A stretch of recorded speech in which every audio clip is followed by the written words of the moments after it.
Congratulations for you. వీళ్ళందరూ నిలబడుతుంటారా? పర్వాలేదా? పర్వాలేదు సార్, నిలబడుతూ ఉంటారు. డైరెక్షన్ టీం అందరూ కూర్చోవచ్చు. మీ అందరికీ నమస్కారం. ఈ సినిమా ఇంత పెద్ద సినిమా అయ్యింది, ఇంత బాగా వచ్చింది, ఇంత పేరు వచ్చింది అంటే దానికి అభిలాష్ రెడ్డి గారు ముఖ్య కారణం. ఆయన సూపర్గా ఈ సినిమాని తీర్చిదిద్ది ఈ బైకర్ని మన ముందు తీసుకొచ్చారు. ఆయన అలా తీసుకురావడానికి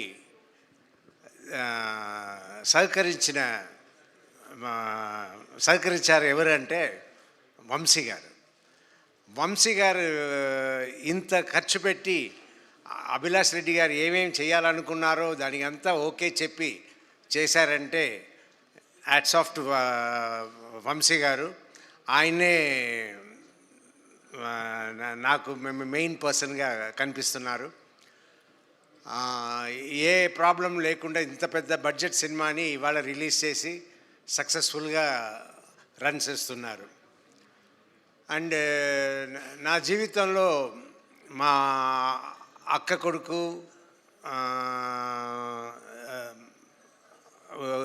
కొడుకు, కూతురు వీళ్ళందరూ నన్ను డాక్టర్ మామ అని పిలుస్తారు.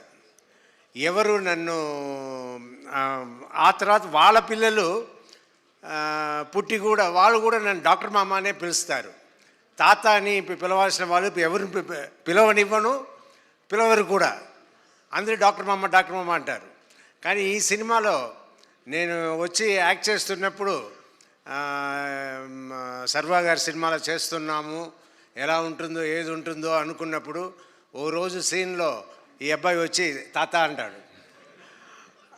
నా తాత అంటే నాకు అయ్యో ఏంట్రా ఇలా అంటున్నారు అన్నట్టు నేను ఫీల్ అయ్యి సరే మన అందరినీ మన సొంత వాళ్ళని అందరినీ ఎవరిని తాత అని పిలవనివ్వలేదు కదా, ఇక్కడ ఫస్ట్ బోల్డ్గా సినిమాలనే అందరూ చూసేలా తాత అని పిలిచేశారు అని అనుకున్నాను. బట్ ఆ క్యారెక్టర్కి ఆ తాత అనడం, ఆ సీన్స్ అంతా చాలా స్వీట్గా ఉంటుంది. సినిమాలో అందరూ ఎంజాయ్ చేసేలా ఉంటుంది. ఇంకా ఈ సినిమాలో నాకు ఇంత మంచి పేరు వచ్చిందంటే దాని అభిలాష్ రెడ్డి కారణం. అండ్ సర్వా కూడా నన్ను చాలా బాగా చూసుకున్నారు సెట్స్లో. అది ఉంటేనే మనం కూడా ఫ్రీగా యాక్ట్ చేయగలుగుతాము.